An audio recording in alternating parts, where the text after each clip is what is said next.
பொங்கல் திருவிழா கொண்டாடுறதுக்கான காரணம் என்னன்னு தெரியுமா? சங்க காலத்துல தினமும் நெல் சோறு சாப்பிடுபவன் தான் அந்த ஊரோட பணக்காரனா இருந்தான். அன்னைக்கு நெல்மணிகள் கிடைக்கிறதுங்கிறது சாதாரணம் இல்ல. தமிழக மக்கள் தினமும் கம்மஞ்சோறு, சோளம், ஆரியம் போன்ற திணை வகை உணவுகளை சமைச்சு சாப்பிட்டாங்க. ஏதாவது விசேஷ நாள்ல தான் நெல் சோறு சமைப்பாங்களாம். அப்படி இருக்கும்போது ஒரு முறை கடுமையான பஞ்சம் வந்துச்சாம்.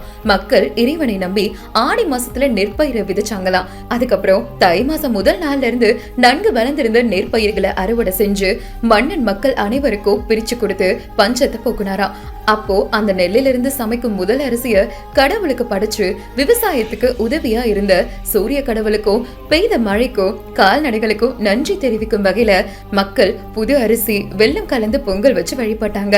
அன்னைக்கு நன்றி தெரிவிக்க வணங்கப்பட்ட தை முதல் நாளே உழவர் திருநாளாவும் பொங்கல் பண்டிகையாவும் மக்கள் காலம் காலமா இன்னைக்கு வரைக்கும் கொண்டாடிட்டு வராங்க.